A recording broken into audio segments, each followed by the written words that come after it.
Hello and welcome to another Sonic Lab. My name's Tosh from Wij Productions, and today we're going to be taking a look at the latest generation of Apollo audio interfaces from Universal Audio. So a bit of background, back in 2012 Universal Audio brought out the original Apollo interface, Firewire interface, boasting onboard mic preamps as well as onboard DSP, allowing you to run their huge suite of analog emulation plugins. Since its release, Universal Audio have carried on developing the system and bringing updates such as the Thunderbolt expansion cards to the system. And last year we saw the introduction of the Unison preamp system. For those of you not familiar with that, that's a software and hardware interaction that allows you to emulate more closely classic gear. The software can actually control the input channel's impedance as well as gains at various stages of the process. So it gives you a much more detailed modelling of vintage channel strips, for example. Earlier this year, Universal Audio announced the launch of their latest generation of Apollo interfaces. Now, apart from some obvious cosmetic differences and a few additional features, the main things that were touted were an improved audio quality.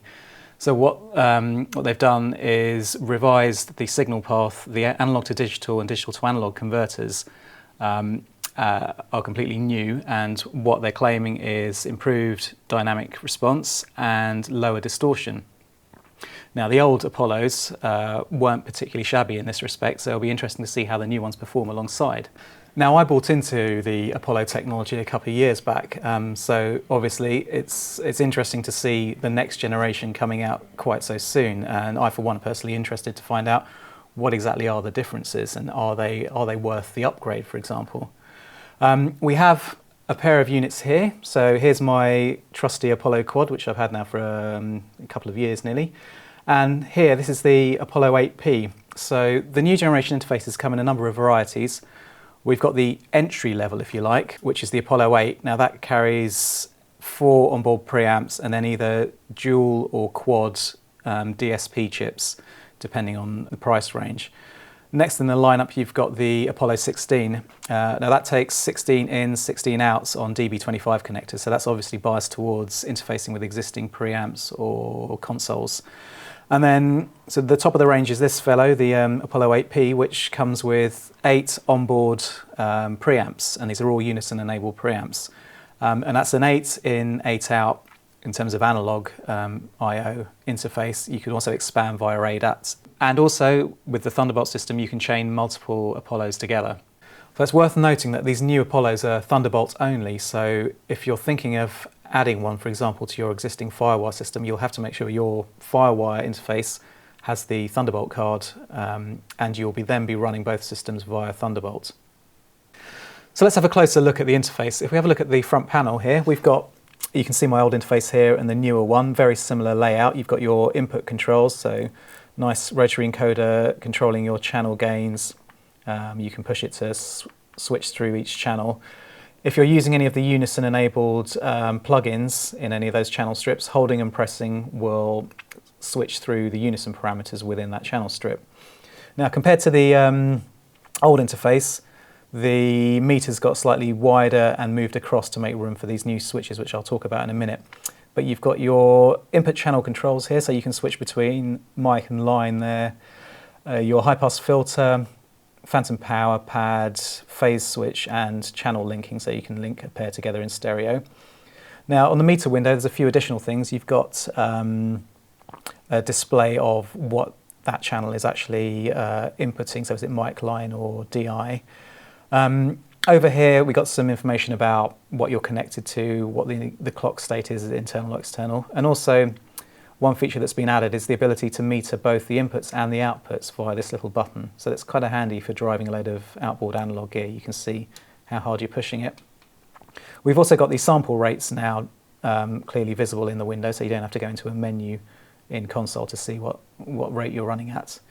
I mentioned that there's a new monitoring section, so these switches here are additional compared to the previous version. And you've got the meter switch, you've got this Alt button, and that allows you to switch between an alternative pair of speakers. So I like to have my Orotone on a second pair of outputs. I can switch between them very quickly. You've also got this assignable function button.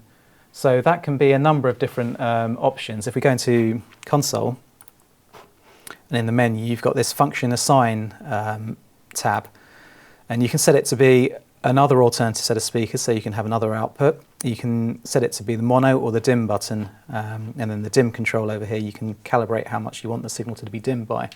So basically additional functionality for monitoring and controlling your output. And then the rest of it is pretty much the same. You've got your monitor control, push to mute, and then headphone outs with individual level controls. If we have a look around the back, this is the new generation below and the older one above. Obvious differences here, the 8 rows of connectors for the preamps and line-ins, these are on combi jacks. You've also got your analog outputs here, and monitor controls, word clock connections, your ADAT and your Thunderbolt. Now compared to the old unit, there's a lack of firewire obviously. Another thing that's missing are the coaxial connectors for your SP diff. These are now configured on the optical ports, so these can be either ADAT or SP diff. So those are some of the external differences to the new unit. Internally there's also a few subtle changes. If we look in our settings menu, with the new Apollos you have a couple of options that control bypassing the input and output gain stages. So for example, you've got this monitor output gain. If you set it to bypass, what this does is it skips the entire gain control structure of the output, and the monitor gain is sent directly at a fixed level. This is to give you the cleanest signal path from your output. You've also got that option on all of the analog ins. You can individually switch them such that they either use the gain staging of the channel, or they can completely bypass that gain stage, again giving you the cleanest signal path for that input. So we talked about physical differences. What you probably really want to know is, what are the sonic differences? Certainly that's something I was interested in. So in order to try and illustrate the differences, we set up a little test involving a drum recording session. So what we have here is quite a simple setup where we've mic'd a drum kit with 4 mics. So we've got an RE20 on the kick drum, an AKG C414 on the snare, and then a pair of modified Octave or MK012s as overheads.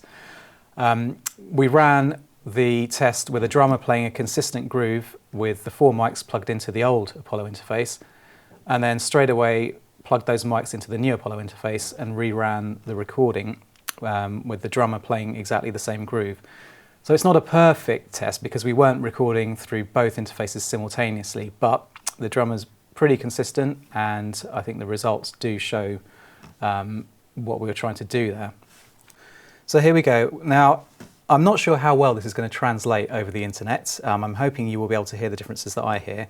But if not, we're going to make the files available for you to download if you want to hear for yourself in full quality. So I'll start by playing a loop from the old Apollo interface. So that's the Apollo Quad, the silver one on top.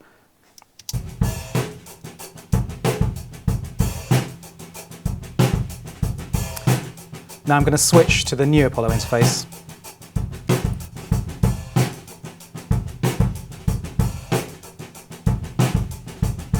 Switch back.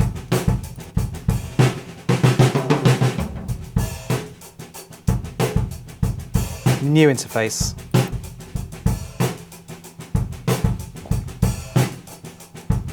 And back to the old one. I'll now take it onto the second part of the groove where there's more ride cymbal involved, and this I think shows up a lot more clearly the differences. So this is the old interface. Switching to the new.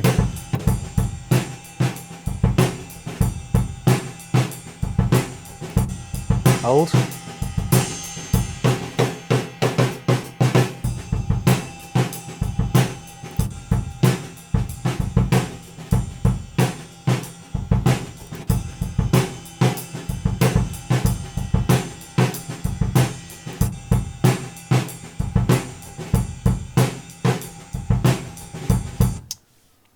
So there you go. Now, like I say, I'm not sure how well that translated, but to my ears, I can hear a difference. It's subtle, and what I'm hearing is a bit less boxiness in the mid-range, The perceived stereo image seems wider, ever so slightly.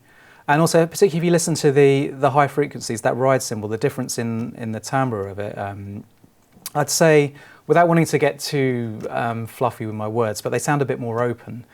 But if you want to try for yourself, download the WAV files and do the comparison. Now, obviously, I'd be happy recording with either of these interfaces, and I've been using the old Apollo Firewire for a couple of years now and getting great results with it. I've taken the Apollo 8P out on a few sessions, and one thing that I really like about it is the fact that it's got 8 onboard preamps. So whereas my Apollo Quad, it was fine if you're doing a 4-mic setup for a drum kit. If you want to do something a bit more detailed and have additional mics on the toms, you know, a pair of kick mics and so forth, your channel count goes up pretty quickly. So in this example, I've used the 8P to track a drum kit in a more full way. Okay, I'd just like to give a thank to Mark Whitlam, fabulous drummer there. Thanks for helping me out on that last test. Now the next example is a young band I'm producing, Eat Your Greens, and I'm doing a track for them. And we did the drum session last week using the Apollo 8 Pre. So let's have a little look at that. Now, if I take off all the processing that I've done so far, and you can hear the raw drum track.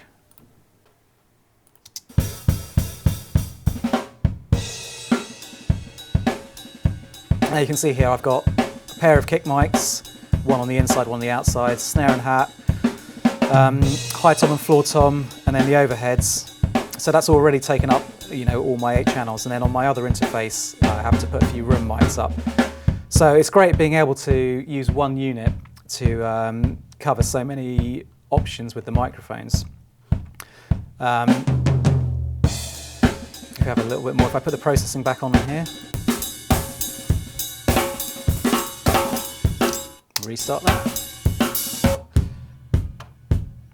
and take the salo off.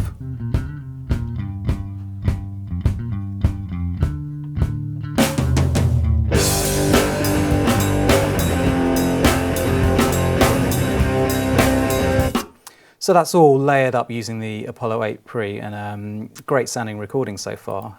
Very much a work in progress. I'm looking forward to finishing this one off and hearing how it sounds. So overall, what do I think? Having lived with it for a few weeks, I love it. I think it's a really good interface. I love the additional monitoring functionality. I like to use additional speakers, so being able to switch between them is a real bonus. The fact that this particular model has 8 preamps on board is great. It makes it very useful in those situations where you need to mic a drum, you know, a small band even you could do with 8 preamps. Would I buy one or would I upgrade, given that I've got one of the older generations? Now, you've heard the differences there. They're subtle. It's quite a hard thing to demonstrate because the reality is the original Apollos have very good sound quality anyway. So we're talking about a fine increment here. But if I was in the market for a new interface, I would definitely be going for one of these. As it happens, I'm not, so I'm going to be sticking with my Apollo Quad for the moment. If you are interested in buying one, the new Apollo interfaces start from about $1,550, I believe, for the entry-level Apollo 8 Duo, going all the way up to about $2,300 for this Apollo 8P. Of course, the previous generation Apollo interfaces are still available, and that's a less expensive option. They've been rebranded as Apollo Firewire, though you can convert them to Thunderbolt using the Thunderbolt option card. If you're a Windows user, Firewire is your only option, really. The new interfaces are, like I mentioned earlier, Thunderbolt only, and there's no Thunderbolt drivers for PC available as of yet. So there you have it, the latest generation of Apollo interfaces from Universal Audio. For me, it's been really good to do a sort of real-world test, if you like, and try and quantify those subtle but noticeable differences. And I hope that's come across and been of interest to you. Thanks for listening, and I'll see you on the next review.